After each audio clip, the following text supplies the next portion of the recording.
representative of my office at the Department of Justice. The federal government also thought the protests were ill-timed. Birmingham, the fact that there was a change in administration in Birmingham, that the new administration had not yet taken over in their responsibilities and their duties, and that perhaps the timing of these demonstrations could be reconsidered. On April 10th, Birmingham obtained a state court injunction ordering an end to the demonstrations. Dr. King grew discouraged, worried that the campaign here, as in Albany, would stall.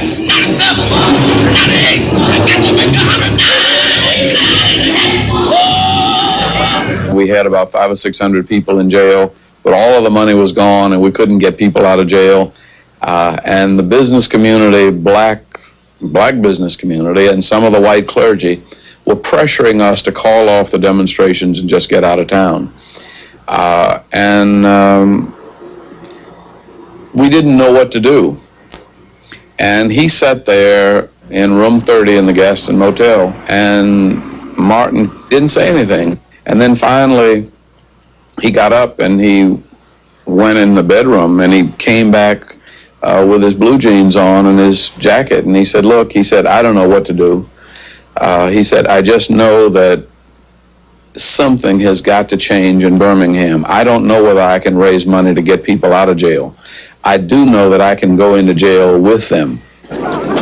And not knowing how it was going to work out, he walked out of the room and led a demonstration and went to jail.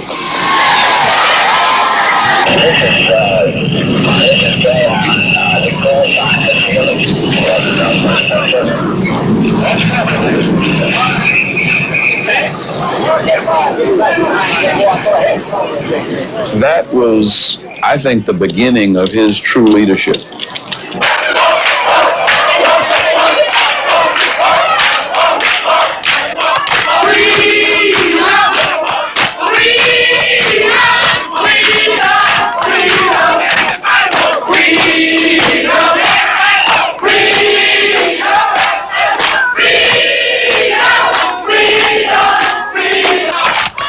At this time, local white clergy were criticizing King and the campaign.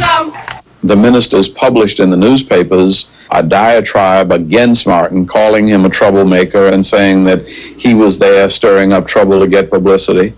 And he sat down and took that newspaper, and he had no paper and he was in solitary confinement. And he started writing an answer to that one-page ad around the margins of the New York Times. I have yet to engage in a direct action campaign that was well timed in the view of those who have not suffered unduly from the disease of segregation. For years now I have heard the word wait. It rings in the ear of every Negro with piercing familiarity. This wait has almost always meant never. We must come to see with one of our distinguished jurists that justice too long delayed is justice denied.